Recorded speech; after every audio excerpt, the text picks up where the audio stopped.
आगामी स्थानिक स्वराज्य संस्थांच्या निवडणुकीपूर्वीच मोहिते पाटील यांच्या अडचणीत वाढ झाली असून मुख्यमंत्री देवेंद्र फडणवीस यांनी माळशिरस तालुक्यातील मोहिते पाटलांच्या सहकारी संस्थांच्या चौकशीचे आदेश दिले असल्याची खात्रीशीर माहिती समोर आली आहे। यामध्ये श्री शंकर सहकारी साखर कारखाना, सुमित्रा ग्रामीण बिगर शेती पतसंस्था, माळशिरस कृषी उत्पन्न बाजार समिती अकलूज येथील अनियमितता, आर्थिक गैरव्यवहार याची चौकशी होणार असल्याचे सांगण्यात आले आहे।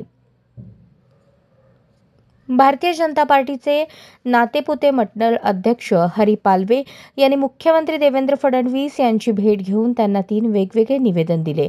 यामध्ये पालवे यांनी माळशिरस तालुक्यातील कृषी उत्पन्न बाजार समिती अकलूज येथील आर्थिक घोटाळ्याची व अनियमित कारभाराची चौकशी करून प्रशासक नियुक्ती करण्याबाबत, श्री शंकर सहकारी साखर कारखाना लिमिटेड सदाशिवनगर कारखान्याचे चेअरमन रणजितसिंह मोहिते पाटील यांनी ऊस उत्पादक शेतकरी व कर्मचाऱ्यांवरती केलेल्या अन्यायाविरुद्ध चौकशी करावी।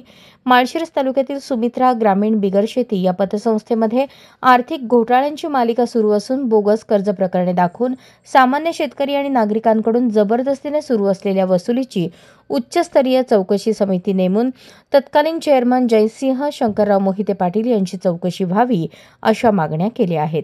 मुख्यमंत्र्यांच्या सोलापूर दौऱ्यामध्ये आमदार रणजितसिंह मोहिते पाटील हे आवर्जून उपस्थित असतात।